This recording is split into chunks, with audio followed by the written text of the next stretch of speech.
Bonsoir, bonsoir les gars, bonsoir les filles, bienvenue dans ce live simultané TikTok et Facebook où nous allons évidemment parler de la résistance active avec notre président, le président de la République du Cameroun choisi par les Camerounais et nous allons évidemment parler du plan d'action en cours, des villes mortes, du bilan, mais surtout des perspectives pour les jours à venir, voire les prochains mois à venir. Donc, installez-vous, partageons d'abord le live. Ensuite, nous allons commencer avec le résumé des 2 jours de live de villes mortes. Je vous en prie. Donc, je fais un petit tour de partage et puis nous pouvons commencer.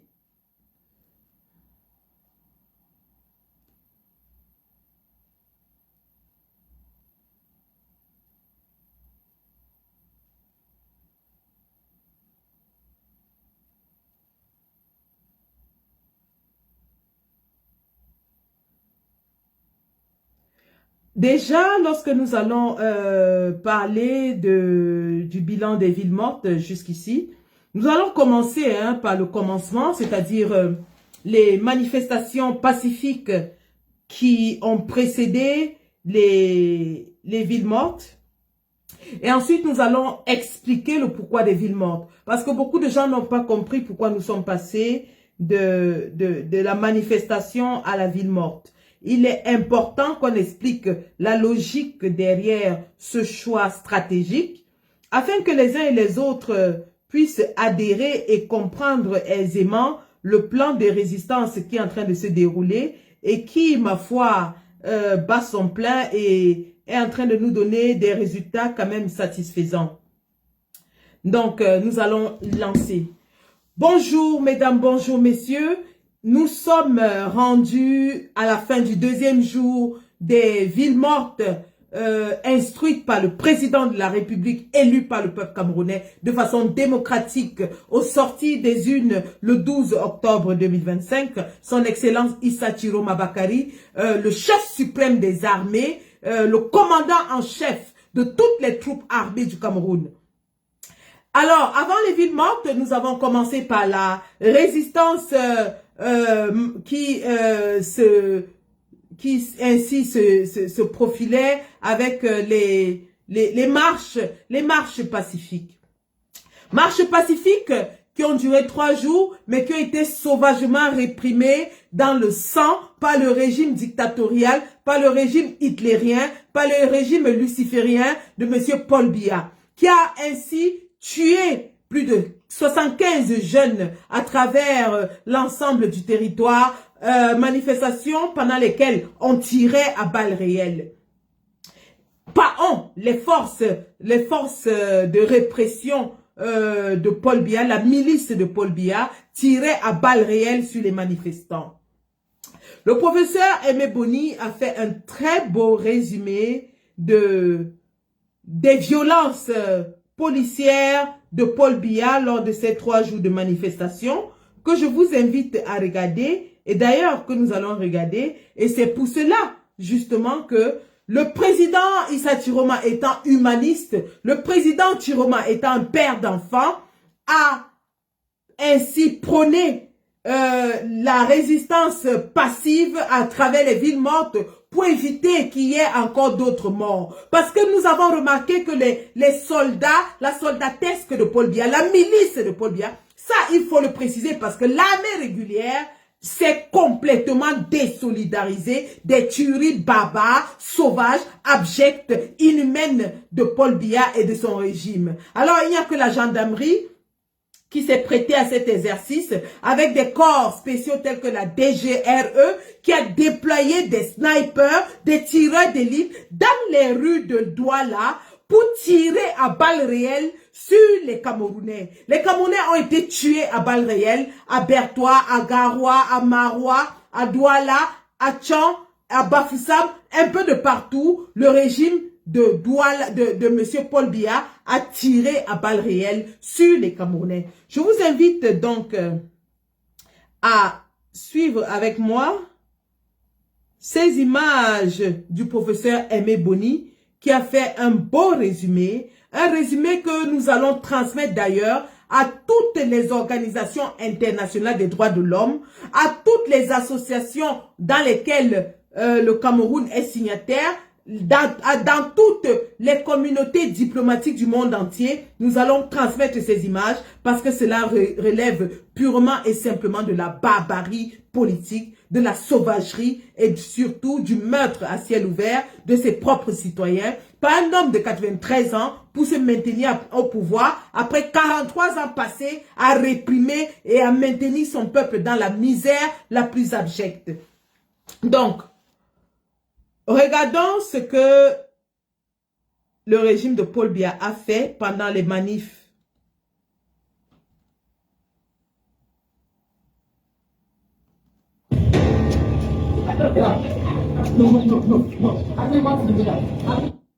Alors, ce film dure 24 minutes. Je ne vais pas vous faire suivre toutes les 24 minutes parce que sinon, ça tuerait notre live. Mais c'est juste à titre d'illustration. Et je vous invite à aller sur la page du professeur Aimé Boni pour suivre l'entièreté de ce film.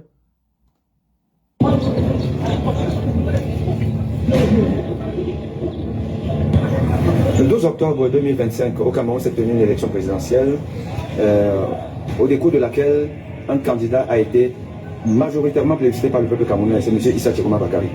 Le président Paul Biya, fort des mécanismes de fraude, avec 15 jours de délai jusqu'à la proclamation des élections, a eu le temps de trafiquer les procès-verbaux, de menacer les uns et les autres et d'être proclamé vainqueur de cette élection. Et le peuple qui, supposé, l'a élu, est descendu dans la rue pour manifester contre cette énième fraude du président Paul Biya. Et en réponse,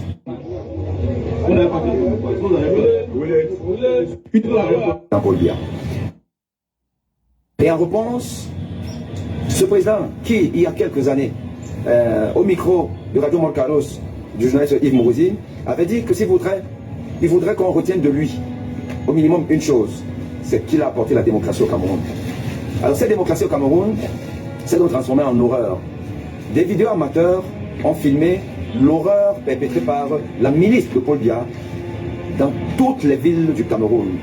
Kousseri, Maroua, Garoua, Ngaoundéré, Bertois, Ebolova, Bafoussam, Tchang, Limbe, Bouya, Douala, dans toutes les villes du Cameroun, la milice de Paul Biya a opéré par une violence à nul autre pareil.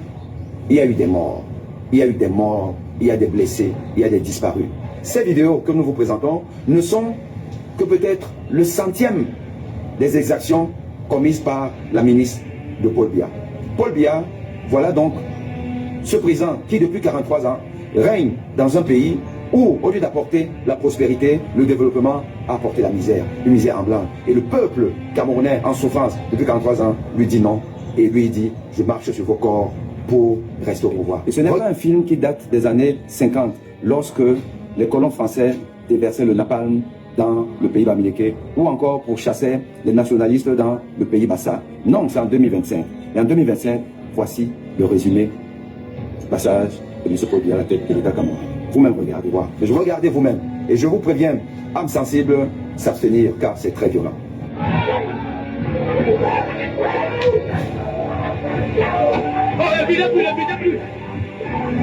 De Paul Biya nous a servi pendant les 3 jours de manifestation. Ils ont usé d'une violence à nul autre pareil. Ils ont déployé les tireurs d'élite dans les villes pour tirer sur les manifestants à main nue. Sur des Camerounais, sur des jeunes de 20, 21 ans, 22 ans. Ils ont mis des snipers, des blindés, des engins de guerre en pleine ville, à Douala, à Garoua, pour réprimer dans le sang une réclamation citoyenne qui est la vérité des urnes. Et ce régime aujourd'hui envoie les mêmes administrateurs civils, les préfets, sous-préfets et que sais-je, dans les marchés, dire aux mamans que oui, ils se soucient de leurs enfants. Oui, vous allez nourrir vos enfants avec quoi? Oui, vous allez prendre l'argent pour nourrir vos enfants. Lorsqu'ils déployaient les armes et tiraient à balles réelles sur des Camerounais, est-ce qu'ils ont pensé à ces mamans? Est-ce qu'ils ont pensé aux mamans de ces enfants? Non. Pour défendre leur pouvoir, ils n'ont pas pensé aux mamans des enfants sur lesquels ils étaient en train de tirer. Maintenant, ils vous disent que non, ouvrez vos boutiques, ces gens-là ne pensent pas à vous, vous allez manger quoi? Vous allez nourrir vos enfants avec quoi? Quand vous étiez en train d'assassiner ces enfants, vous aviez pensé à leurs parents? Vous avez pensé à combien de parents vous allez endeuiller? Non. Tout ce qui vous importait ce jour était de tirer sur des enfants qui n'avaient pour certains que des cailloux à main. Dans quel pays est-ce qu'on utilise les chars de guerre pour disperser des manifestants à main nue? Dans quel pays est-ce qu'on met des snipers en plein, des tireurs d'élite, des unités spéciales, en plein cœur d'une ville pour réprimer une manifestation où les manifestants n'ont rien d'autre que des cailloux et des petits bâtons? Nous avons vu les gilets jaunes qui ont presque détruit toute la ville de Paris pendant des semaines. Vous n'avez pas entendu qu'Emmanuel Macron a déployé les forces spéciales de l'armée française pour tirer sur les manifestants? Vous n'avez pas entendu qu'on les canardait comme du gibier en pleine brousse? Non. Et aujourd'hui, ils mettent leurs préfets, leurs sous-préfets dans tous les marchés pour vous dire à vous, chers parents, que vous allez nourrir vos enfants avec quoi? De quels enfants parlent-ils? Des enfants qu'eux-mêmes ils ont tués? Des enfants qu'ils ont assassinés? Des enfants sur lesquels ils ont tiré? Aujourd'hui, ils se soucient trop de ce que ces enfants vont manger? Se soucient-ils de ce que ces enfants vont manger aujourd'hui? Quand ils tiraient sur eux, ils avaient pensé à ça? Quand ils déployaient la DGRE avec les tireurs d'élite spéciaux pour tirer sur les enfants, ils avaient pensé à ce que ces enfants allaient manger? Se sont-ils une fois posé la question de savoir pourquoi est-ce que les Camerounais sont en si grand nombre dans les rues? Non. Ce qui les intéressait, c'était de tuer, d'assassiner les enfants qui sortent parce qu'ils n'ont plus d'avenir, parce qu'ils n'ont aucune perspective. Parce que le Cameroun est un mouroir. Parce qu'ils ont exprimé leur voix dans les urnes et qu'ils ont décidé qu'ils veulent le changement. Et qu'ils voient ce changement être volé par une bande, une clique au pouvoir, qui s'accroche depuis 43 ans, qui est honni, vomi, rejeté par toute la communauté internationale. Bon sang, qui fait ça? Qui tire sur des enfants non armés? Qui le fait? Si ce n'est des monstres, des sorciers. Ces gens n'ont pas de cœur. Aujourd'hui, ils vont dans les marchés dire aux mamans, oh, vous allez nourrir vos enfants avec quoi? Oh, ces gens-là qui lancent les villes mortes. Ah, est-ce que c'est eux qui vous nourrissent? Non, on ne les nourrit pas. De la même façon que vous n'allez jamais leur remettre leurs enfants que vous avez tués. Lorsque vous déployez les armées dans les rues, vous ne pensez pas à ces mamans, à ces pauvres mamans. Non. Tout ce qui les intéresse, c'est que les Camerounais qui sont devenus aujourd'hui leurs vaches à lait continuent de travailler, travaillent et travaillent et travaillent encore pour remplir les caisses de l'État qu'ils vont bien sûr piller et voler. Voilà tout ce qui les intéresse. Lorsqu'ils vous demandent d'aller au marché et de vous sécher au soleil toute la journée, c'est parce qu'ils savent que votre recette va générer des impôts qu'ils vont bien sûr piller. Et ils pillent comme des souris d'église à tous les niveaux, en commençant par les surveillants des marchés, les conseillers municipaux, les maires, les préfets, sous-préfets, et ainsi de suite, jusqu'au plus haut sommet de l'État. Tout ce que vous travaillez ne sert qu'à enrichir leur mode de vie ostentatoire. Leur mode de vie sans scrupules, sans aucune honte, sans aucune gêne. Ils vivent sur votre dos comme des parasites. Des parasites, oui, ils sont. Parce que l'État du Cameroun, aujourd'hui, ne produit presque rien. Le PIB, produit intérieur brut du Cameroun, repose à 90% sur le secteur informel. Le secteur informel, c'est quoi? C'est les emplois que vous-même vous créez pour survivre. C'est ça qu'on appelle le secteur informel. Le secteur informel, c'est un emploi qui est créé par le peuple pour survivre. Ce n'est pas un emploi qui est créé par le gouvernement. D'ailleurs, le gouvernement ne crée pas d'emplois. Les seuls emplois qu'il crée, c'est dans le BIR. Les seuls emplois que le gouvernement crée, c'est dans le BIR. Et lorsqu'il crée ces emplois dans le BIR, que fait-il? Il prend vos enfants, il les envoie dans la guerre du Nozo qu'ils ont eux-mêmes créée pour se remplir les poches dans l'industrie de la guerre et faire canader vos enfants, les faire mourir comme des poulets. Depuis que la guerre du Nozo a commencé, combien de fois est-ce que vous avez vu Paul Biya se pencher devant le cercueil d'un militaire qui est mort au Nozo? Depuis que la guerre contre Boko Haram a commencé, combien de fois est-ce que vous avez vu Paul Biya se pencher sur le cercueil d'un militaire qui est mort parce qu'il défendait la patrie devant Boko Haram? Allez demander à ces militaires qui sont morts, à leur famille, s'ils reçoivent quelques indemnités. Ils ne reçoivent rien. D'ailleurs, la plupart meurent sans salaire. Mais qu'est-ce qui se passe? Tout le budget de l'État est détourné pour dire qu'on achète les armes et les équipements pour la guerre. En réalité, c'est une industrie qu'ils ont créée et qu'ils ne veulent pas qu'elle s'achève parce qu'ils vivent de cela. Atangadji a ses amba boy. Vous pensez qu'Atangadji va faire comment si la guerre finit? Il va vivre de quoi? Voilà Atangadji qui est ministre en moins de temps que Issa Chiroma. Issa Chiroma fait 20 ans dans le gouvernement. Atangadji n'a même pas encore fait 15 ans. Il a au moins 4 hôtels. Il a au moins 10 villas. Il a une université privée qu'il est en train de construire à Ebolova, dans la brousse.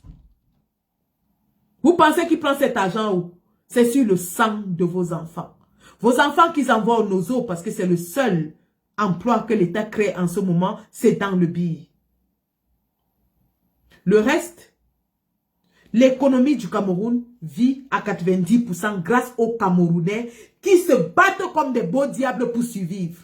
Le produit intérieur brut du Cameroun repose essentiellement sur le secteur informel, c'est-à-dire sur les petits emplois, le bensikin, le call box, le bayam selam, ainsi de suite, ainsi de suite, ainsi de suite. Paul Biya nous avait dit qu'il allait créer 100 000 emplois. Où sont les 100 000 emplois? Au contraire, nous avons vu 100 000 bensikin envahir les rues de Douala. Paul Biya nous avait dit qu'il allait créer des emplois, mais il ne l'a pas fait.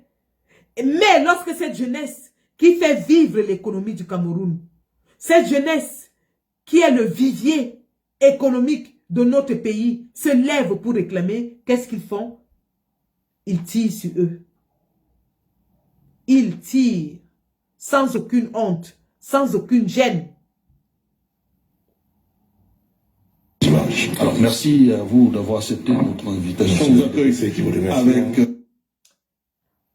Et à côté de ces raisons, pendant lesquelles les forces de la milice de Paul Biya tiraient sur les enfants dans les rues, nous avons vu une stratégie déployée par le RDPC pour justement pourrir ces marches.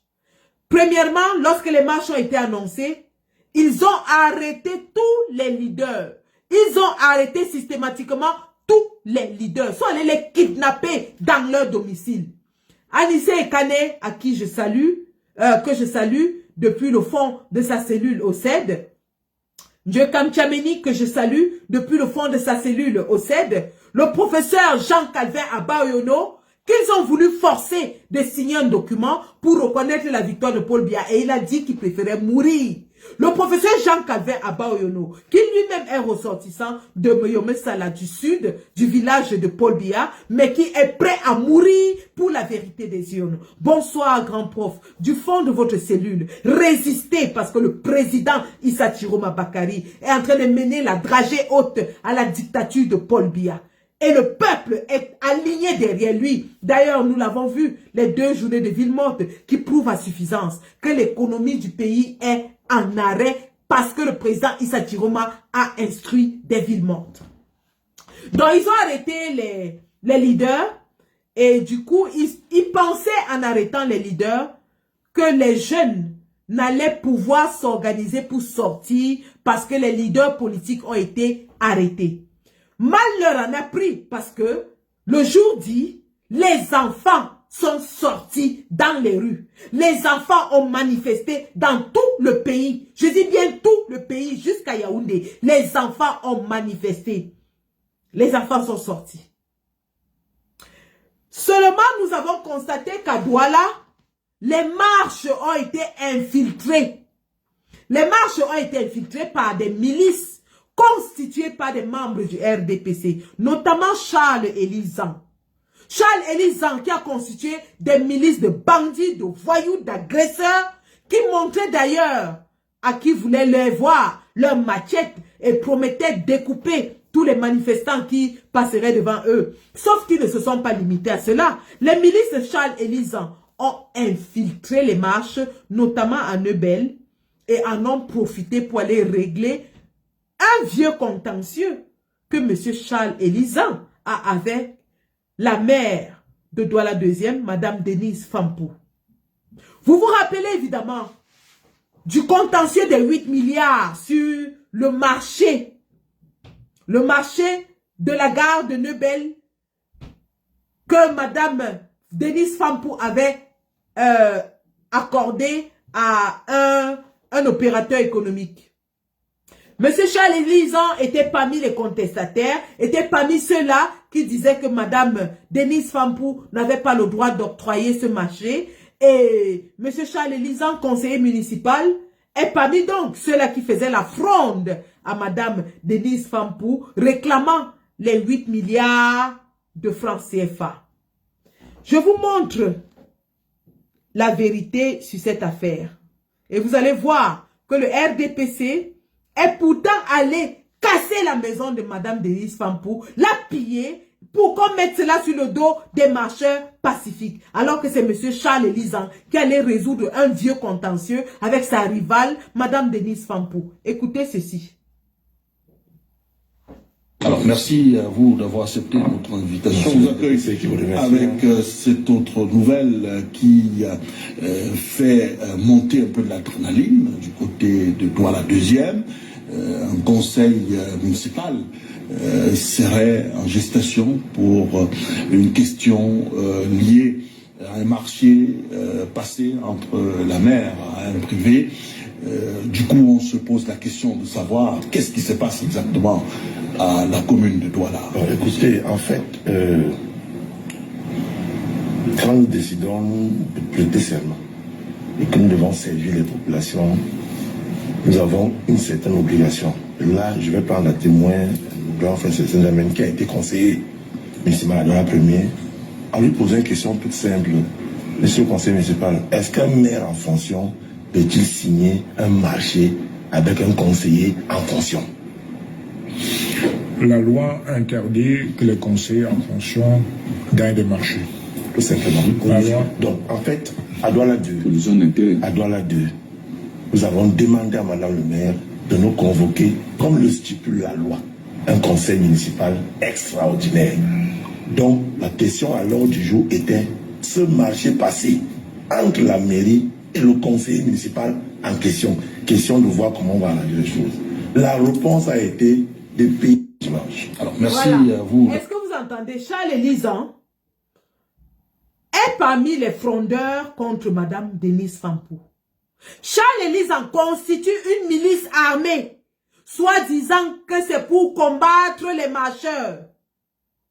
Patatras à Douala 2e, qui est-ce qui a sa maison cramée, l'ennemi juré, de Charles Elizan.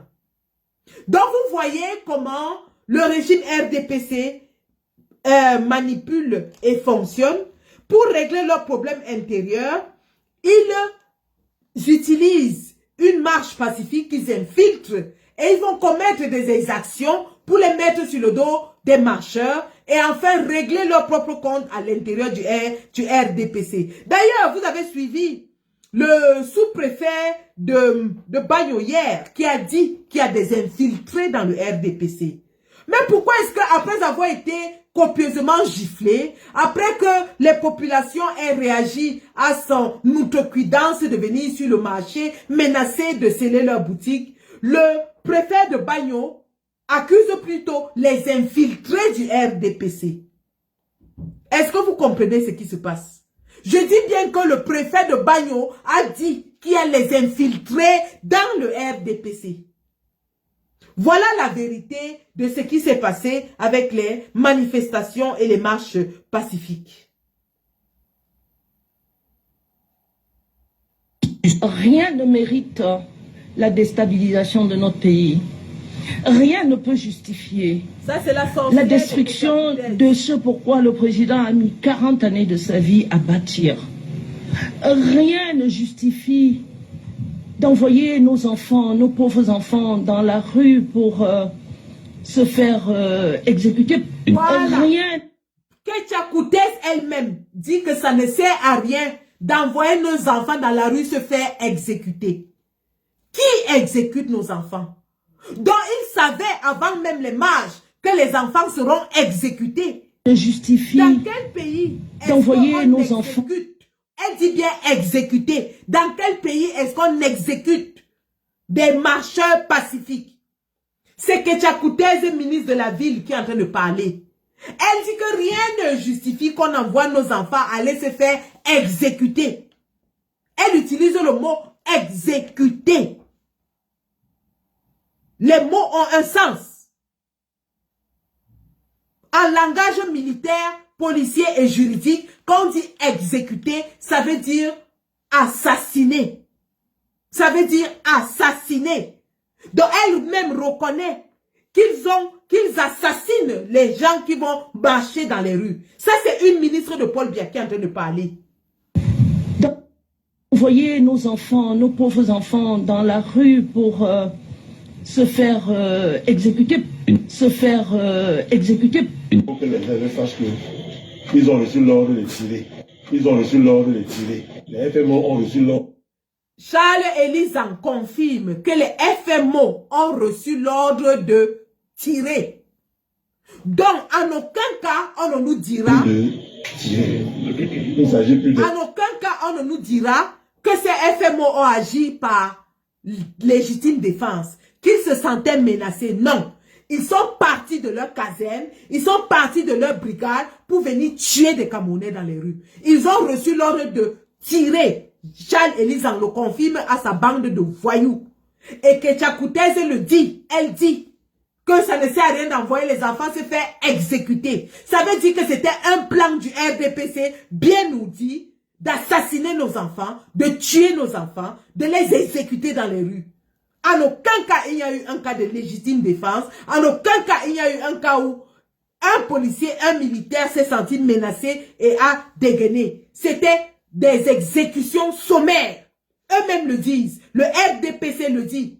Et ces vidéos vont être passées à qui de droit pour démontrer qu'au Cameroun, lorsqu'on marche, le régime de Paul Biya dit, donne l'ordre de tirer. Voilà Charles Elizan qui le dit.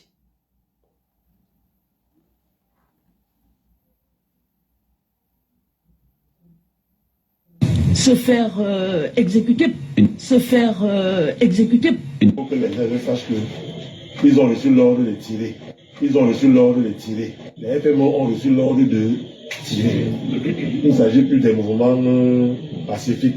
Il s'agit d'une insurrection populaire avec pour but un coup d'État pour renverser les institutions qui sont en place.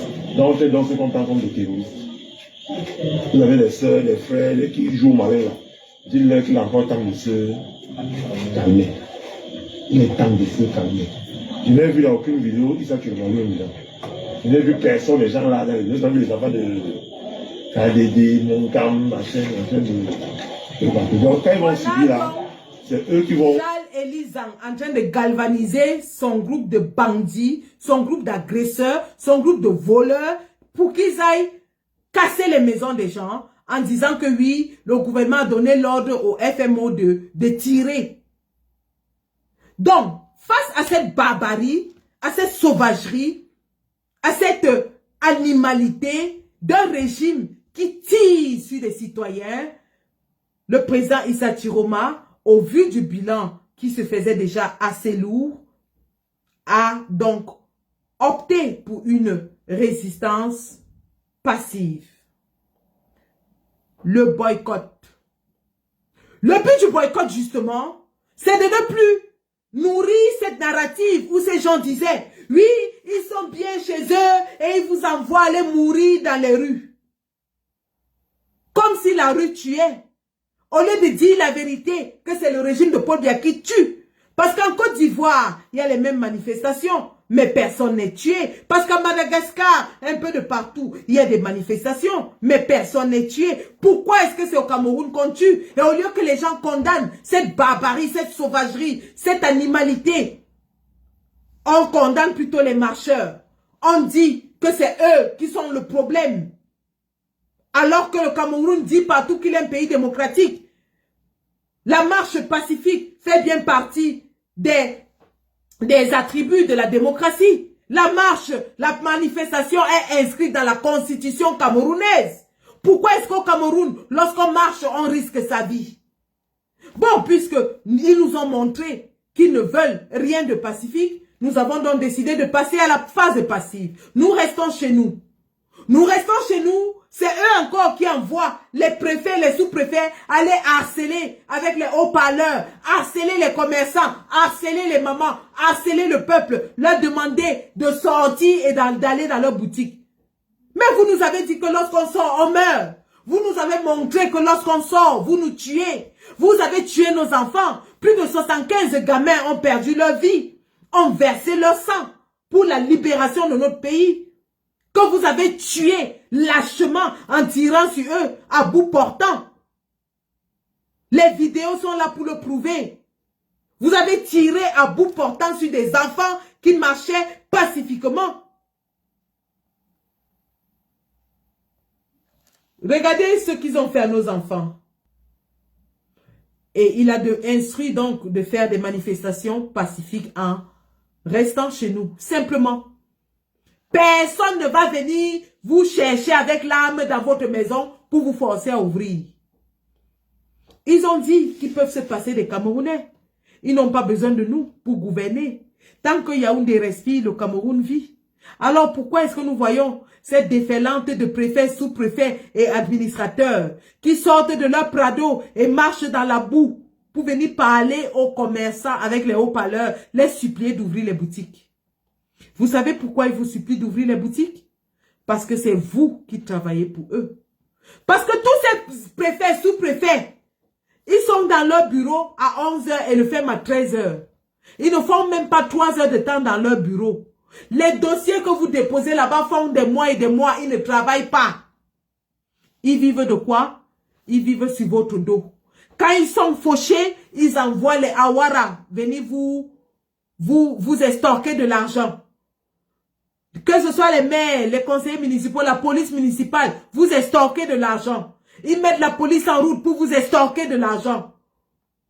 Ils mettent les gendarmes en route pour vous estorquer de l'argent. On vous verbalise pour tout et n'importe quoi. Les péages un peu de partout. Les caméras de vitesse qui filment les gens de façon abusive pour vous estorquer de l'argent. 50 000 francs. Et ce sont vos impôts qui font vivre l'État du Cameroun. Parce que le Cameroun, malheureusement, ne produit rien. Le Cameroun importe tout. Je dis bien, le Cameroun importe tout. Jusqu'au cul-dent. Nous produisons du bois, mais nous ne produisons rien à exporter de notre bois. Nous produisons du pétrole. Nous l'exportons, mais nous ne l'exploitons pas sur place. L'économie du Cameroun ne repose essentiellement que sur les Camerounais.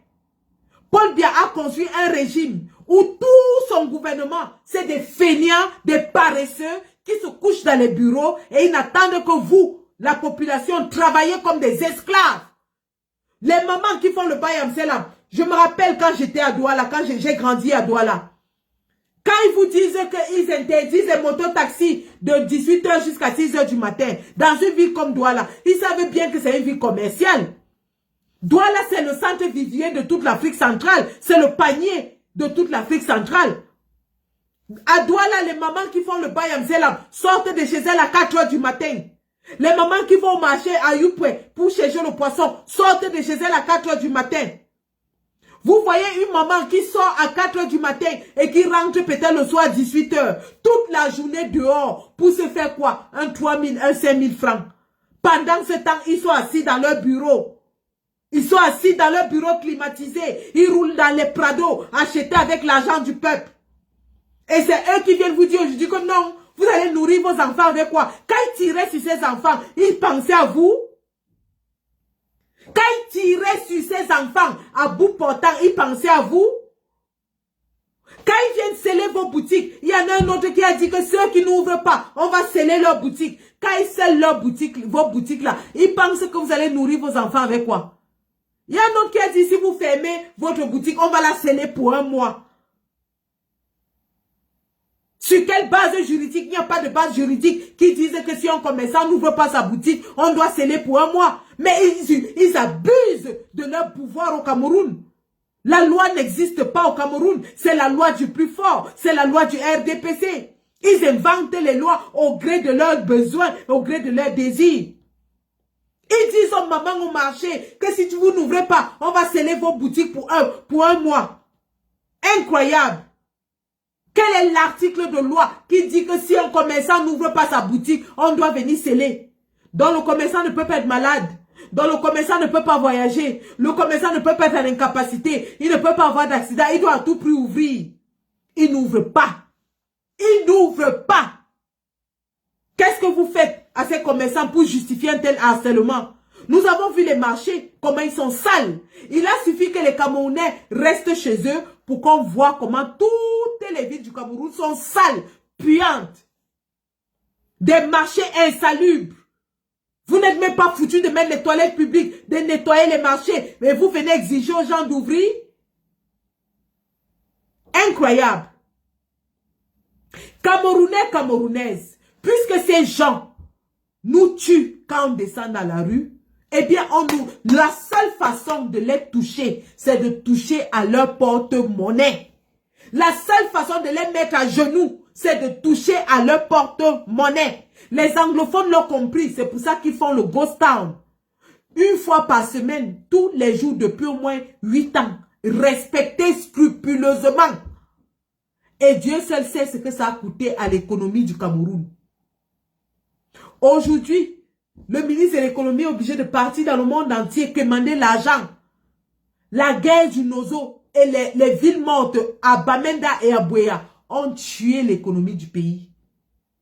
La seule façon par laquelle nous pouvons les toucher, c'est de toucher à leur porte-monnaie. Quand vous avez dit que vous fermez vos boutiques, vous avez vu comment les gouverneurs, les préfets, les sous-préfets ont commencé à vous supplier. Ils vous supplient pourquoi? Ils vous supplient pourquoi? Ils vous supplient parce qu'ils savent que c'est vous qui les nourrissez. Vous-même, vous n'êtes pas au courant de votre pouvoir. Les Camerounais ne savent même pas le pouvoir qu'ils ont. Nous sommes dans un pays où il n'y a pas d'industrie. Toutes les sociétés parapubliques, Paul Biya a fermé. Il n'y a pas de grande industrie au pays. L'économie du Cameroun repose sur le travail informel des Camerounais. Donc si les Camerounais s'arrêtent de travailler, l'économie meurt. L'économie meurt. C'est pour ça qu'ils sont derrière vous, en train de vous forcer à aller travailler. Si ça ne leur disait rien, ils ne seraient pas derrière vous. C'est parce qu'ils savent qu'une seule journée de grève de ville morte au Cameroun coûte 20 milliards à l'État. Je reprends. Une seule journée de ville morte coûte 20 milliards à l'État. Une seule journée de ville morte coûte 20 milliards à l'État. Regardez les transporteurs du Nord qui ont garé les camions. Vous connaissez le manque à gagner? Il n'y a pas de livraison de marchandises. Il n'y a pas d'exportation vers les pays voisins. C'est un gros manque à gagner. Très gros. Les marchandises sont stockées au port de Douala, n'arrivent pas à sortir parce qu'il n'y a pas de camion pour les transporter. Les frais de stockage, les frais d'arrimage. Les armateurs internationaux sont en train de détourner leurs bateaux vers d'autres pays parce qu'au Cameroun, il y a grève. Et ça coûte cher à l'État. Vous ne comprenez pas quoi là-dedans? Je dis rien que le fait que vous restez chez vous, rien que le fait que vous restez dans vos maisons, l'État est en train de perdre 20 milliards chaque jour. Je dis que la grève des transporteurs, des nordistes transporteurs, le fait qu'ils aient garé leurs camions, les marchandises sont en train de pourrir au port. Ça ne sort pas. Les grossistes étrangers sont en train de perdre. Les grossistes camerounais sont en train de perdre. L'État camerounais est en train de perdre. Parce que si les grossistes perdent et ne vendent pas, ils ne pourront pas payer leurs taxes à l'État. Les petits commerçants ne payent pas leurs taxes. L'État est en train d'avoir un très gros manque à gagner. L'impôt libératoire n'est pas payé quand vous êtes chez vous. Voilà le pouvoir que vous avez, les gars. Voilà le pouvoir qui est entre vos mains. Vous qui travaillez comme des petites fourmis, vous survivez. Vous ne savez même pas comment vous faites pour survivre. Mais ces gens sont assis dans leur bureau, ils attendent que vous vous cassiez le dos pour venir prélever sur votre revenu et vivre. Envoyer leurs femmes à Paris. Tous ces préfets et ces sous-préfets que vous voyez là, ils ont des copines ici à Paris. Ils ont des concubines à Paris qu'ils entretiennent avec votre argent. Vous vous rappelez le sous-préfet qu'on avait attrapé en train de faire une sextape? Il faisait la sextape avec qui? Une femme en Europe. Il faisait la sextape avec une femme en Europe. Pour montrer qu'il est grand. Pendant que vous sortez de vos maisons à 4 h du matin. Mon père était motoboy. Il sortait tous les jours à 4 h pour aller faire le tchoukage sur la route Douala-Edea. 4 h du matin, qu'il pleuve et qu'il neige. Parce que si tu ne sors pas lorsque tu es débrouillard, tu ne manges pas. Il n'y a pas d'assurance. Il n'y a rien. Il n'y a pas de sécurité sociale. Il ne vous couvre en rien. Il ne vous assiste en rien. Il ne vous donne même pas le crédit pour ouvrir vos business. Dans d'autres pays, il y a ce qu'on appelle les fonds d'investissement. Les pays voisins, le Nigeria, le Ghana, le Tchad, ils ont le fonds d'investissement. C'est-à-dire qu'un Nigérian qui veut lancer un business va à la banque et fait un business plan. La banque lui donne un crédit qui est subventionné par l'État. Il peut se lancer dans son commerce. Chez vous, vous êtes obligé d'aller emprunter à la tontine. Vous êtes obligé d'aller hypothéquer vos maisons, hypothéquer vos terrains. L'État ne vous aide en rien pour ouvrir vos business. Il ne vous aide en rien pour réduire vos taxes. Il ne vous aide en rien pour les factures d'électricité, les factures d'eau dans vos boutiques. Il ne vous aide en rien sur les impôts de vos employés. Il ne vous aide en rien. Mais c'est eux qui viennent vous dire que vous devez travailler comme des esclaves. Vous n'avez même pas le droit de vous reposer. Vous sortez, ouvrez vos boutiques, ouvrez. Pourquoi? Parce que Mokouloum Vondo, neveu de Paul Biya, lorsqu'il y a le match Barcelone contre Real de Madrid, il va prendre une délégation de 120 personnes, les charger dans l'avion pour aller regarder le match avec l'argent de nos retraités, avec l'argent de nos parents. Voilà pourquoi ils deviennent fous quand vous ne travaillez pas. Voilà pourquoi ils deviennent malades quand vous fermez vos boutiques. Parce qu'ils vivent sur votre dos. Ils sont accrochés sur vous comme des parasites. Ils se nourrissent sur votre dos. L'État du Cameroun fonctionne uniquement. Qu'est-ce que Ketchakoutezi allait faire à l'aéroport? Inaugurer un hangar des mototaxis. Voilà un pays, tout un pays où on inaugure le hangar pour les mototaxis. Ça veut dire que quoi? Ça veut dire qu'on encourage les Camerounais à faire la mototaxi. Ça veut dire que le mototaxi est devenu un métier officiellement reconnu au Cameroun. Ça veut dire que les enfants qui ont les Master 1, Master 2, doctorat, peuvent bien faire la mototaxi. Ce n'est plus un scandale pour qui que ce soit. Voilà un pays où on a normalisé un travail informel pour des diplômés.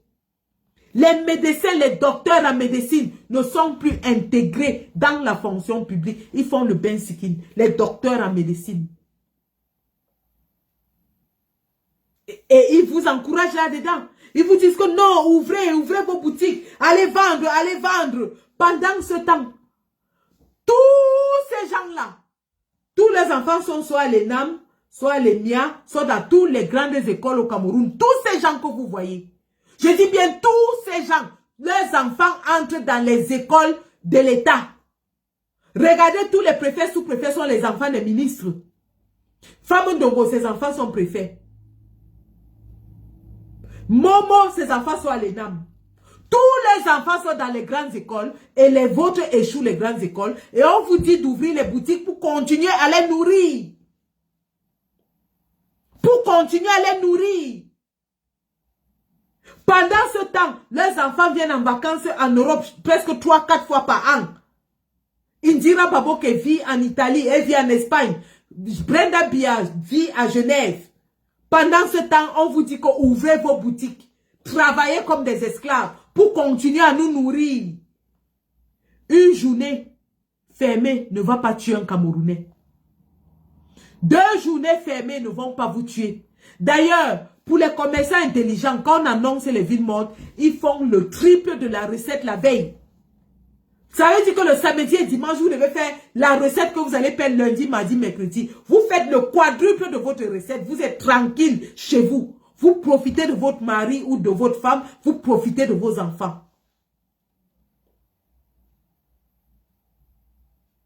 Incroyable ça.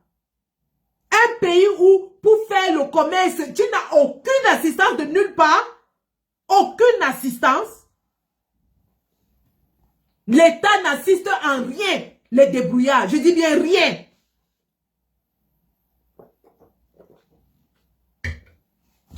Au contraire, dès que tu ouvres ton comptoir, premier jour, impôt libératoire, deuxième jour, impôt sur le revenu, troisième jour, il commence à s'aligner devant, oh, phytosanitaire, oh, machin, il commence à venir, même Malox qui gueule avec sa bouche de boulodog. Malox avait sorti la machette pour chasser les gens des impôts chez lui, non? Malox qui gueule aujourd'hui comme le boulodog, parce qu'on lui a donné quelques milliers d'euros. Lui-même avait sorti la machette parce qu'on venait l'escroquer tous les jours, les stocker dans son petit commerce. Les gens qui vous estorquent de l'argent tous les jours dans vos petits commerces. Et c'est eux qui viennent vous forcer à ouvrir vos boutiques. Parce qu'ils savent que si vous n'ouvrez pas une seule journée, ils sont morts. Les policiers qui estorquent de l'argent à nos transporteurs, quand il n'y a pas de moto, pas de taxi en route, ils vont prendre 500 000 à qui? Personne. Vous voyez les gens payer de l'argent pour entrer dans la police. Parce qu'ils savent que même si tu es gardien de la paix, quand on te met en route, tu ne peux pas rentrer chaque jour sans moins de 50 000 chez toi. Chaque jour, tu n'as pas moins de 50 000. Chaque jour que Dieu a créé. Parce qu'ils vivent sur votre dos. Vous travaillez comme des esclaves, ils vous estorquent. Ils vous braquent. Ils vous volent, ils vous pillent. Et ils exigent maintenant, ils viennent vous forcer que oh, celui qui ne va pas ouvrir sa boutique, on va sceller. Tentez de sceller. Vous êtes parti à Bagno hier, essayez de sceller, non? On a vu. Tentez encore. Tentez. Un régime qui veut forcer les Camerounais ne veulent plus de vous, on vous a vomi. On vous a vomi. Vous allez diriger un peuple qui ne veut pas de vous. Le peuple ne veut pas de vous.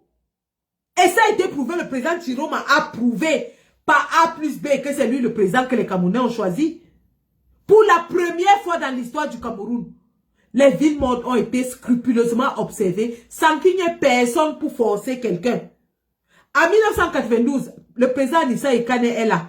C'est lui qui organisait les villes mortes avec les cartons rouges, avec les dieux comme Tchameni. Ils étaient dans Cap Liberté. Ils imprimaient les cartons rouges. En 1992, il y avait les comités de surveillance. Dans tous les quartiers, il y avait les comités de surveillance. Tu sortais pour ouvrir ta boutique, on te tabassait correctement. On te bastonnait correctement. C'est comme ça qu'en 92, les villes m'ont été respectées. Moi-même, j'étais lycéenne. J'étais partie au lycée. On est venu nous sortir des salles de classe avec les bâtons. On nous a fouettés correctement. J'étais au lycée d'Aqua. On nous avait bastonné bien même avant de nous sortir des salles de classe.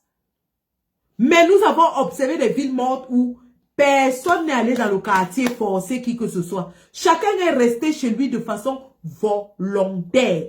Il n'y avait personne pour faire la police derrière les gens au quartier.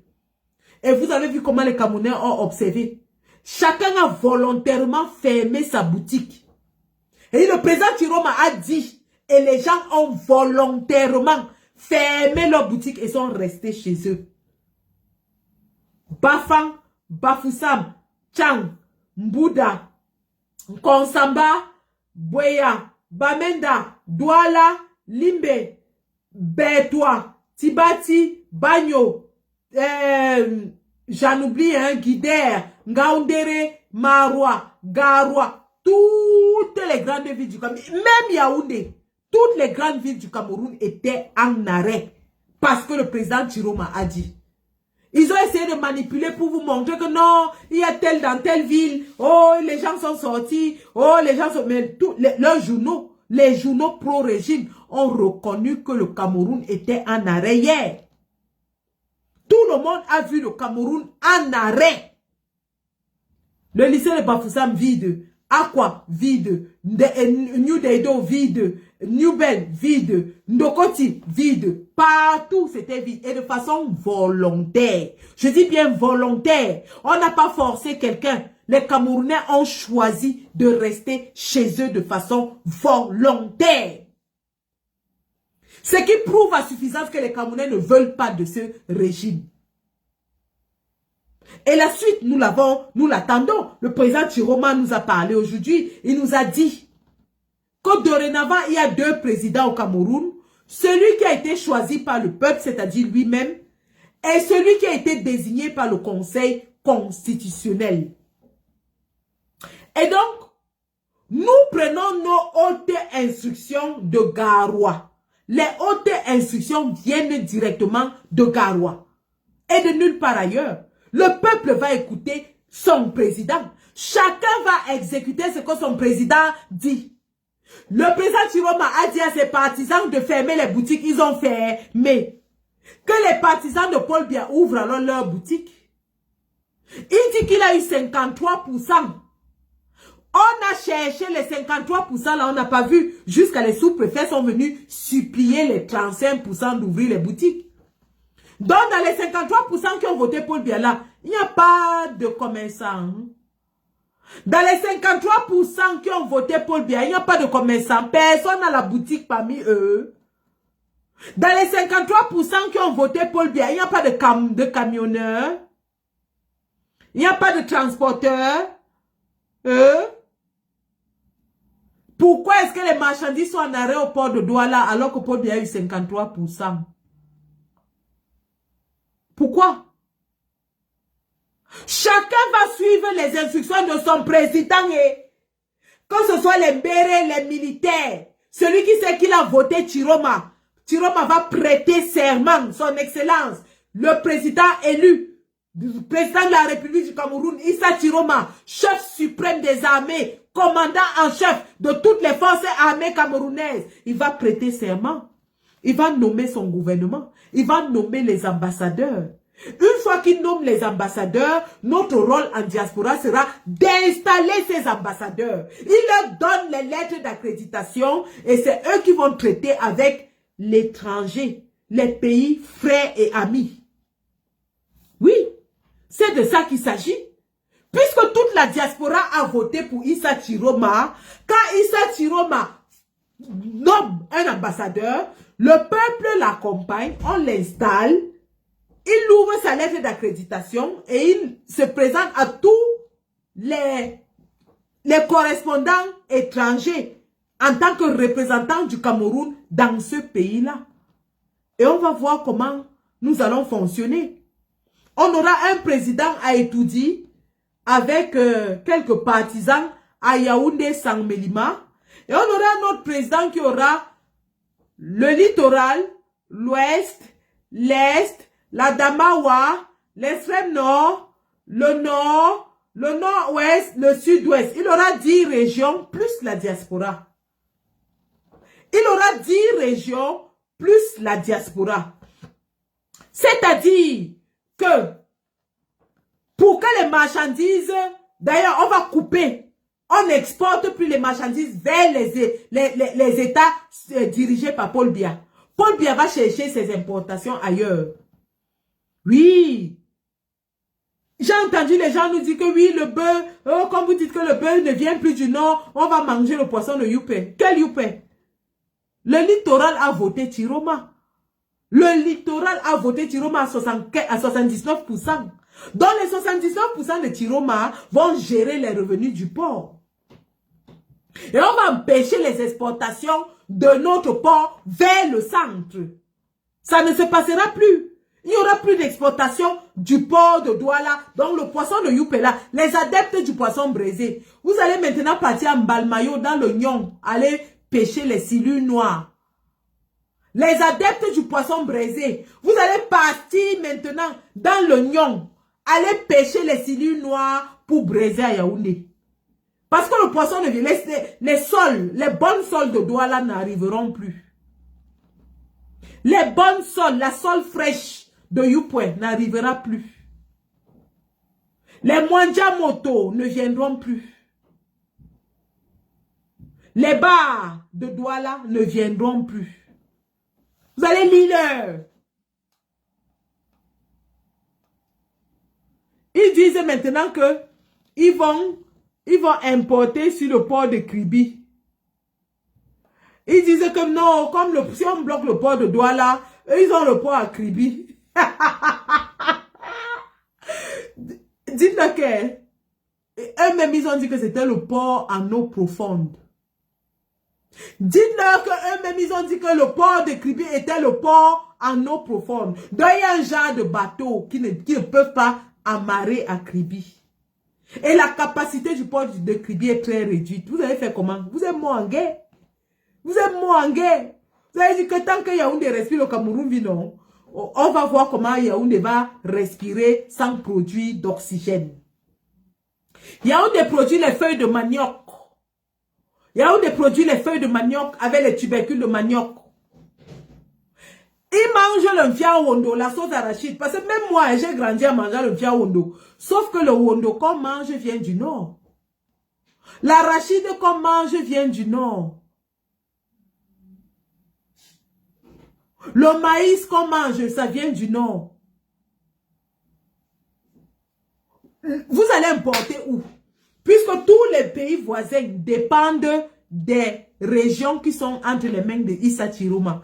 Le Gabon achète tous les champs. Donc les gens qui chantent même là, que, oh, on va manger nos produits des champs. Les mêmes champs que vous avez déjà vendus aux Gabonais sur l'année. Ils oublient qu'eux-mêmes là, ils vendent tout un champ aux Équatos et aux Gabonais sur toute l'année. Donc, quand le champ est encore en train de produire, les arbres sont encore en train de grandir, les Gabonais ont déjà acheté ça depuis. Donc, pendant que les avocatiers grandissent encore, les avocats sucrés de Mbouda. Vous allez prendre l'avocat où? Les bons avocats, les avocats beurre de Mbouda. Quand l'avocatier est encore en train de grandir, les Gabonais ont déjà tout acheté, les Équateurs ont déjà tout acheté. Vous allez, finalement, vous produisez quoi? Ils disent que non, le bœuf c'est quoi quand il y a le port dehors? Mais le port dont vous parlez, la plus grosse production de porc au Cameroun vient de la Damawa. La plus grosse production de porc au Cameroun vient de la Damawa. Mais vous êtes moangé. Parce que vous ne pouvez pas importer de la Centrafrique. La Centrafrique dépend du Cameroun pour ses importations. Le Tchad dépend du Cameroun pour ses importations. Ce qui vient du Nigeria passe par Douala et par le Nozo. On bloque. Le Gabon et la Guinée équatoriale comptent sur le Cameroun pour leurs importations. Peut-être vous allez envoyer vos bateaux au Gabon, parce qu'apparemment Oligui Nguema est votre allié. Donc maintenant, vous allez envoyer vos bateaux au Gabon. Et maintenant, à partir, vous allez décharger vos marchandises au Gabon. Et ça va passer par Ambam, Sanmelima, pour arriver à Yaoundé. Peut-être c'est comme ça que vous allez faire. Hein. Peut-être, parce que quand je vous ai vu aller vite lécher les pieds d'Oligui Nguema, vous saviez ce qui arrivait. Peut-être c'est comme ça que vous allez désormais importer. Mais puisque vos bateaux vont prendre le détour, encore que la douane gabonaise est moins chère que la douane camerounaise, peut-être là vous allez un peu bénéficier. La douane gabonaise est moins chère que la douane camerounaise. Donc vous allez envoyer vos bateaux à Libreville. Ça décharge à Libreville. Et puis ça vient maintenant par la route, la vallée d'une Thème, avant d'arriver à Yaoundé. Ça va vous coûter 3 fois le prix. Entre-temps, virgule, nous allons contrôler les exportations vers le Tchad, les exportations vers la Guinée. Et tout ce qui est produit au nord, ça ne descend plus au sud. Je dis bien que tout ce qui est produit au nord, tout ce qui est produit au nord, que ce soit le coton, que ce soit le riz, parce qu'on produit du riz au nord, que ce soit de la viande bovine, que ce soit des arachides, du maïs, tous les intrants de l'agriculture et de l'élevage, direction le Nigeria, qui est un marché plus intéressant. Le Nigeria est un marché plus intéressant. Le Nigeria est 5 fois plus peuplé que le Cameroun. Et tenez-vous tranquille, la plus grosse part de la population du Nigeria se trouve au nord. Dans les États comme les Kano. La plus grosse part de la population nigérienne se trouve au nord. Donc, il y a un marché prêt qui est non seulement riche. Les Nigériens sont plus riches que les Camerounais. La demande est plus forte de ce côté-là. Donc, rien à faire. Maintenant, tout ce qui est produit au nord sera exporté vers le Nigeria, vendu au Nigeria, et puis on sera tranquille. La capitale politique, c'est Garoua, dorénavant. Pour nous autres qui avons voté Chiroma, notre capitale politique, c'est Garoua. Et le président Chiroma, comme il va le confirmer peut-être dans les jours à venir, va déplacer l'Assemblée nationale vers Bafang. Nous allons avoir une Assemblée nationale là-bas. Et tous les députés qui se disent députés du peuple vont venir siéger à Bafang. Et on va voir comment les lois ne vont pas passer là-bas.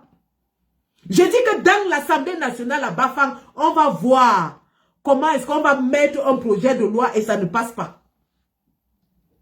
Vous tentez de faire votre mamie Pima. C'est le peuple qui vient vous battre à l'intérieur de l'Assemblée. C'est là-bas qu'on doit mettre l'Assemblée. Parce que là-bas, le peuple ne blague pas. Les Bafang, eux, ils prennent tout au premier degré. Quand on dit ville morte. Nous, les Bafang, on a fait ville fantôme une fois. Fermé jusqu'à même les fenêtres, on n'ouvrait pas. Je dis que même la fenêtre, tu ouvres ta fenêtre, c'est le caillou que tu reçois là-bas. Fermé jusqu'à même le chat, même le chien ne sort pas. Même la fenêtre, personne ne guette dehors pour voir si l'autre a respecté. Tout le monde est dedans. Me voici à la maison, non? Quelqu'un vient de m'écrire que tu ne travailles pas. Oui, je ne travaille pas, je suis en ville morte, je suis en travail mort. Je suis une Bafang. Je suis une Bafang. Je suis l'instruction de mon président jusqu'à le feu sort. Le président dit ville morte au Cameroun. Je dis que même en diaspora, aucun Bafang n'est parti au travail aujourd'hui. Depuis hier. On ne travaille pas. On est chez nous. On est à la maison. On est à la maison et personne n'est sorti. On dit ville morte. Hey! À Bafang, c'était le mamipi. Je dis que même le sous-préfet n'a pas ouvert son bureau à Bafang. Je dis que le sous-préfet n'a pas ouvert. Qui tente? Qui tente, n'est-ce pas? Qui tente? Ce n'est pas que on n'est pas dans les hauts, On n'est pas dans les oh, après nous c'est bagno. Après nous c'est bagno. Je dis qu'à Bafang, on n'a pas besoin de te dire que n'ouvre pas. Tu tentes d'ouvrir. C'est en plein jour qu'on vient, on bonhomme tout ça. On te met ça à terre. Toi-même, tu confirmes le code. On a dit manifestation pacifique. Vous savez ce que les Bafang ont fait? Hey! Le président a dit, il est resté lui à Garoua. Il a dit manifestation pacifique. Mes oncles à Banja, ils n'ont même pas attendu que le coq se lève le matin. 6 heures, ils étaient déjà dehors. Le péage partait un zang. La gendarmerie partait un zang. La sous-préfecture partait un zang. Et les camps partaient un zang. Maison du RDPC partait un zang. En 3 heures de temps, à midi. La manifestation pacifique était déjà finie à Banja. Je dis à midi, hein, quand les autres se réveillaient, à Banja, c'était déjà fini. Tout était par terre. Et ils cherchaient même encore qu'est-ce qu'ils pouvaient encore mettre par terre. Et à Banja, quand ils ont fini, j'ai dit que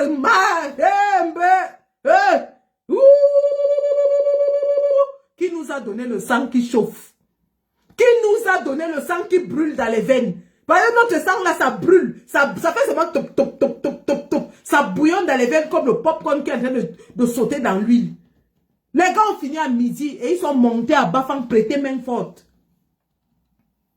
Ils sont montés à Bafang prêter main forte. Arrivés à Bafang, vous savez ce qu'ils ont fait? Ils ont pris en otage tous les policiers. Déshabiller les policiers, les mettre en otage. C'est eux qui ont pris les policiers en otage à Bafang. Le gouvernement était obligé d'appeler les militaires de Koutaba pour venir les maîtriser. C'est quand les gens de Koutaba sont venus qu'ils ont commencé à tirer. Ils ont tué un garçon, un pousseur. Et vous savez ce qu'ils ont fait des prisonniers de Bafang?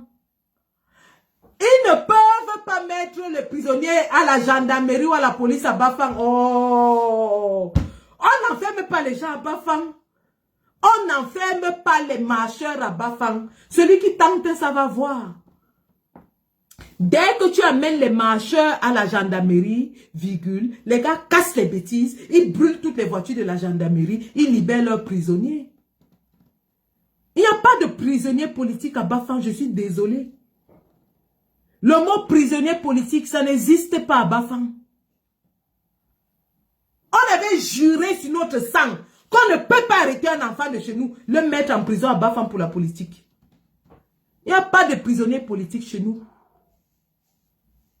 Dès qu'on arrête quelqu'un, même les marcheurs du MSC, on était allé casser la gendarmerie, brûler la voiture du commandant de brigade, libérer les bêtises. À Bafang, vous êtes nés. Ils étaient obligés de kidnapper les enfants, les amener à Bafoussam. Ils étaient obligés de kidnapper les enfants, les amener à Bafoussam. Parce qu'ils ne pouvaient pas. La police était déjà prise en otage. La gendarmerie était par terre. Vous allez les mettre où? Vous allez les mettre où? Chez nous, les Bafs, on a le cœur. On a le gros cœur. Le cœur de ça. Et on est d'abord fou. On est d'abord fou. Chaque bon Bafang est d'abord bien fou. Il y a le tumbou qui saute dans sa tête. Tout bon Bafang est bien fou d'abord, au départ. Vous avez vu la dame qui a dit au préfet là qu'elle n'ouvre pas sa boutique, non? On dit qu'elle est bana de Badoum là. Hey! Elle a dit au préfet que je n'ouvre pas. Que même si j'ouvre, dès que tu pars, je vais fermer.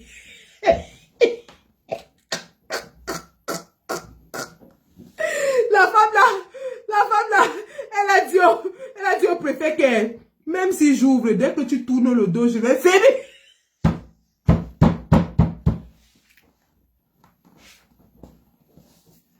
Ça, c'est du Bafang. Ça, c'est du Bafang. Ce n'est pas les affaires qu'on dit. Ce n'est pas les bakebadjo. Ce n'est pas les pète-pète, les à peu près. Chez nous, à Bafang, on ne nyongle pas. On ne nyongle pas. Paul Biya lui-même, il sait. qu'on le déteste à Bafang. On le hait. On le hait à Bafang. Et il ne peut même pas mettre ses pieds là-bas. Nous le détestons avec nos tripes. On le hait. Qui se souvient quand Bafang, quand Unisport jouait contre Canon de Yaoundé? On prend même le ballon, on déchire ça avec le couteau. Attends, lui, de Gonza tentait de dire qu'il donnait un pénalty à Canon. On arrête le ballon là, on déchire ça. On voit comment vous allez encore jouer votre match là. Merde. On fait ça à qui? Il y avait un gars qui avait dit qu'il allait dire à Paul Biya que c'est... que c'est moi Mathias. Allez dire à Paul Biya que c'est moi.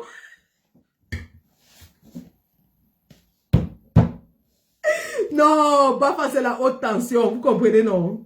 Mof, je suis fier. Je suis fier.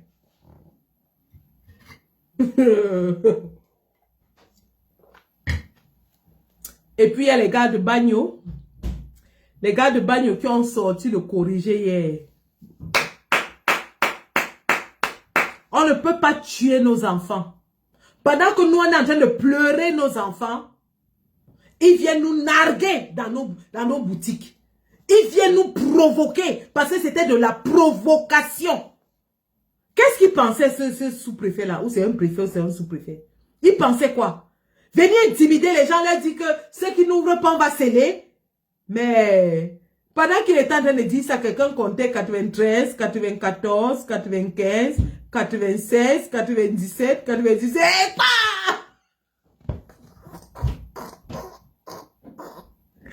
Ouah! En réalité, les gars, nous avons mené 2 jours de ville morte avec succès.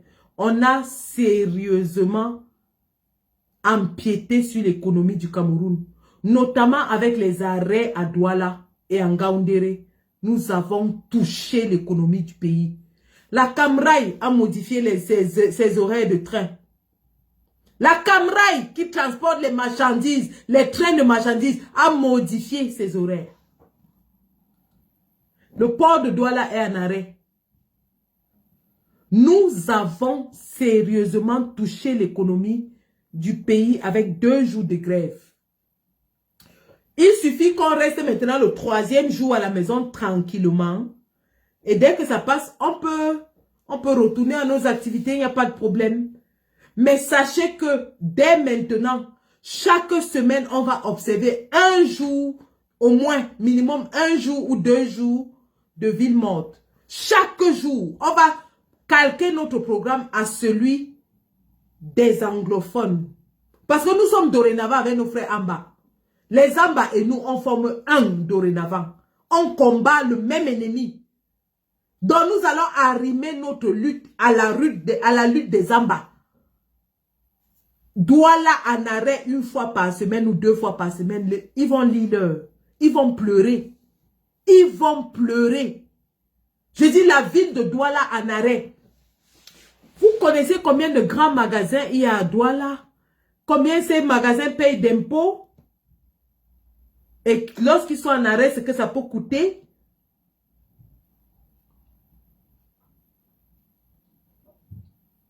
Que Douala soit en arrêt est une perte majeure pour l'économie du Cameroun. Je dis bien majeure. Et pas seulement du Cameroun, mais même de la sous-région. Donc tous les voisins qui ont apporté leur soutien à Paul Biya là, vous allez chercher comment faire entrer vos marchandises. Hein. Tous les voisins là que j'ai appris que le Gabon, ils ont même fabriqué les fausses félicitations de la Guinée. Ils ont fabriqué les fausses félicitations de la Guinée. Ils ont fabriqué les félicitations de la francophonie. En réalité, l'organisation parlementaire de la francophonie, qu'ils disent avoir félicité Paul Biya, ce n'est pas la francophonie elle-même. C'est un organe de la francophonie dont le président est un membre du RDPC. Voilà à quel point ils sont désespérés. Et aujourd'hui, ce sont les États-Unis qui montent déjà au créneau et demandent le départ de Paul Biya.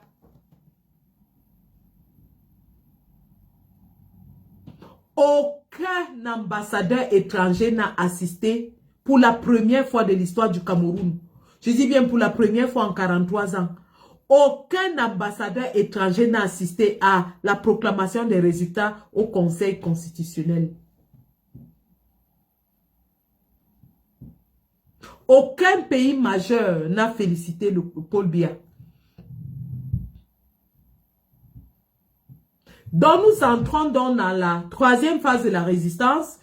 Nous avons voté, défendu surveillé nos votes, défendu nos votes. Nous avons manifesté pour alerter la communauté internationale. Nous entrons dans la phase des villes mortes. Chaque semaine, le Cameroun va se mettre en arrêt pour réclamer la victoire des urnes. Chaque semaine, une fois par semaine minimum, arrimé au programme des Zamba. Ça veut dire que si on choisit le lundi comme les anglophones, tous les lundis, tout le Cameroun sera mort. Chaque lundi, tout le Cameroun sera mort. Aucune recette fiscale, aucun commerce, aucune industrie, aucune importation. Le manque à gagner sera énorme. Le manque à gagner sera énorme. Ne méprisez pas ce que nous faisons. Ça leur fait très, très, très mal. Sinon, ces préfets et sous-préfets qui nous méprisent souvent ne seraient pas dans la rue comme les vendeurs de Baume François en train de prêcher comme les témoins de Jéhovah. C'est parce que ça leur fait mal. Ça leur fait mal. Et que les gens sachent que dans certaines villes, et ça va se passer un peu partout par la suite, la règle de Bamenda va s'appliquer. La règle de Bamenda va s'appliquer. Si nous disons lundi, ville morte, tout le monde doit observer. Celui qui n'observe pas va recevoir une petite visite de courtoisie. Quand on dit lundi, ville morte, tout le monde doit fermer. Celui qui ne ferme pas va recevoir une petite visite de courtoisie. Au Cameroun, il n'y a pas d'assurance. Donc, si vous perdez votre magasin et le contenu, c'est fini pour vous. Il n'y a pas d'assurance, il n'y a pas de remboursement.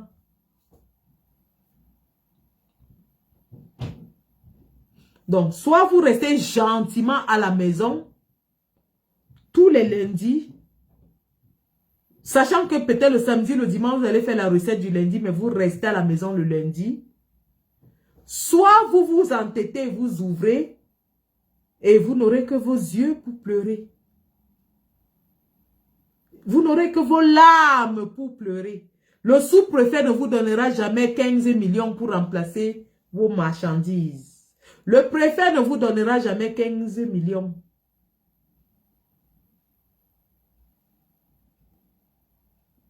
Compris avec quoi? Vous comprenez avec quoi? Vous comprenez avec quoi? Ça, c'était le coup d'essai. Et on est plutôt satisfait du coup d'essai qui a été un coup de maître. Le coup d'essai a paralysé l'économie du pays pendant 48 heures déjà, 72 heures demain. Le port de Douala en arrêt, tous les transporteurs en arrêt, toutes les villes majeures au ralenti. C'est très bien. Ça montre que le peuple veut le changement. Le peuple est prêt à se sacrifier et il est en train de se sacrifier pour le changement. Mais pour ne pas être très dur avec le peuple, 3 jours c'était beaucoup. Nous allons faire un jour. Un jour où personne ne sort de chez lui sur toute l'étendue du territoire. Chaque semaine, un jour. Et on va l'arrimer aux anglophones pour que tout le pays soit en arrêt au même moment. Parce que dorénavant, les Zamba et nous sommes frères et on travaille main dans la main. Vous avez vu les Zamba qui étaient contents du président Chiroma. Le seul politicien qui allait demander pardon à Bamenda. Le seul. Donc, voilà les perspectives pour la résistance dans les jours à venir. Bien sûr, le président Chiroma, qui est la voix la plus autorisée, va nous donner des instructions que nous allons suivre à la lettre, comme on l'a fait jusqu'aujourd'hui. Et nous allons dorénavant nous tourner vers Garoua. Nous allons créer une mécanique de collecte des impôts qui vont aller au gouvernement central de Garoua. Tous les commerçants, tous les Camerounais qui se reconnaissent comme étant les votants de Chiroma, vous allez cotiser vos impôts. Vos impôts n'iront plus à Yaoundé. Vos impôts iront à Garoua. Et on va organiser là-bas, avec vos impôts, comment les répartir pour vous apporter satisfaction dans vos villes. Il y aura une administration à Garoua. La la collecte des impôts va se faire par le gouvernement du président Chiroma. Vous n'allez plus payer, vous allez faire de la désobéissance civile envers le régime de Yaoundé. Vous ne leur payez plus aucune taxe. Si vous dites que Paul Biya n'est pas votre président, vous ne lui payez aucune taxe. Si vous dites que Chiroma est votre président, vous lui payez toutes vos taxes. Dès qu'il nomme son gouvernement, il va nommer les responsables qui vont se déployer sur le terrain et organiser l'administration Chiroma dans les territoires qu'il contrôle. Et c'est comme ça que ça va se passer. On aura une assemblée nationale à Bafa, on aura un conseil des ministres de la magistrature, ainsi de suite. On aura tout ça. Même les fonctionnaires actuels, s'ils veulent, ils nous rejoignent dans notre gouvernement, il n'y a pas de problème. Mais bien sûr, l'armée loyaliste, on doit payer leur salaire. On doit payer les salaires de l'armée loyaliste. Parce que vous imaginez très bien que Yaoundé va arrêter de les payer quand on va les identifier. Donc nous devons entretenir nos militaires. Les militaires du peuple seront payés par le peuple. Les militaires du peuple seront payés par le peuple.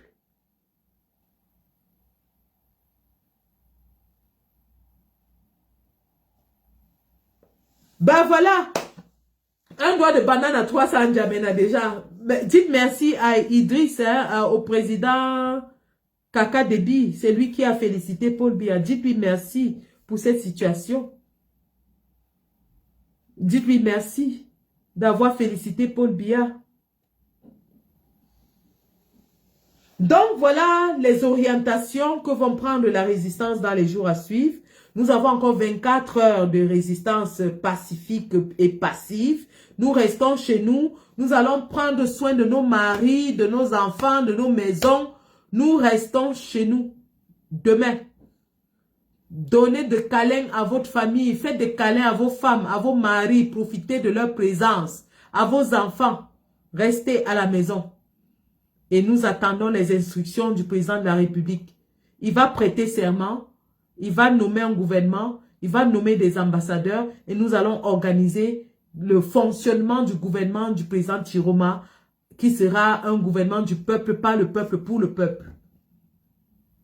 Chaque Camerounais se reconnaissant être un citoyen qui a voté Chiroma va contribuer dans le gouvernement de Chiroma. On ne paye plus nos impôts à Yaoundé pour qu'ils soient détournés, pour qu'ils envoient nos enfants mourir au Nozo et à Kolofata. Non.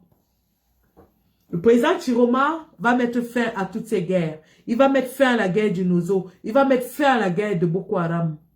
D'ailleurs, il est très bien placé pour négocier pour la fin de la guerre avec Boko Haram. Pendant que le gouvernement de Yaoundé est en train d'ouvrir la porte aux djihadistes, parce qu'ils veulent faire l'économie de la guerre, parce qu'ils vivent de la guerre, parce qu'ils s'enrichissent sur le sang des Camerounais. À Tangandji, il y a des milices armées partout. Ils vivent de la guerre. Les Américains sont en train de se plaindre de ce que Paul Biya et son gouvernement ouvrent un couloir aux djihadistes dans le bassin du lac Tchad. Les Américains ne sont pas contents, du tout contents, du tout. Paul Biya est en train d'ouvrir un corridor des djihadistes dans le lac Tchad. Nous allons mettre fin à ça. En collaboration avec tous les partenaires du Cameroun. Tous. Le président Tiroma, rassurez-vous, il est en plein travail. Il est en plein travail et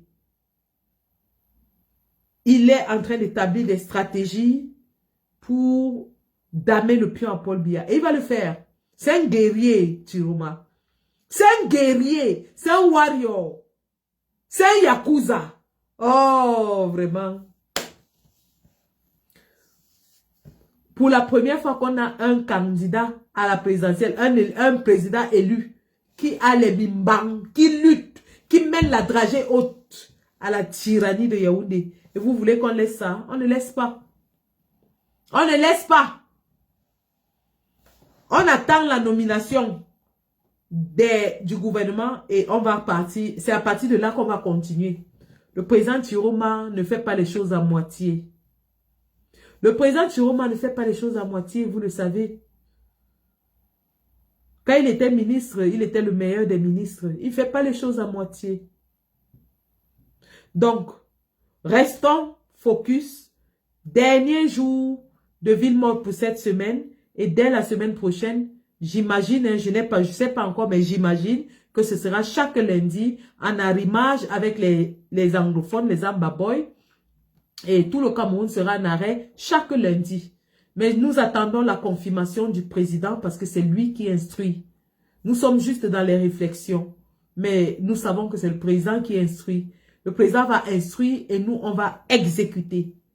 Donc, c'est de ça qu'il s'agit. Bravo à tout le peuple camerounais qui s'est mobilisé comme un seul homme pour répondre à l'appel du président Tiroma, qui a mis en difficulté l'économie du Cameroun pendant 48 heures déjà. Et vraiment, nos condoléances les plus attristées à toutes les familles qui ont perdu un être aimé, un être cher dans cette résistance. Nous leur disons qu'ils ne seront jamais oubliés et réparation sera faite quand le président Tiroma va exercer le pouvoir. Parce que c'est un humaniste. C'est un homme qui aime son peuple. Cet homme aime son peuple profondément. Mais alors vraiment, au point d'être en mesure de donner sa vie. Parce qu'on a voulu le tuer, hein, qu'on a mis 10 snipers sur le toit de Yerima, c'était pas pour le caresser, c'était pour le tuer. C'était pour le tuer.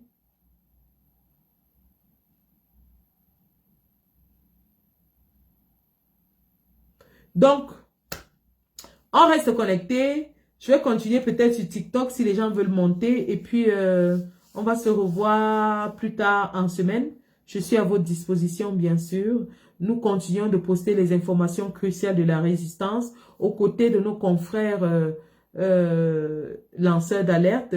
Nous sommes beaucoup plus des combattants de terrain. Donc, en plus d'être sur les médias, nous sommes sur le terrain d'action à la fois au 237 et en diaspora. Donc, nous avons ces multiples casquettes-là.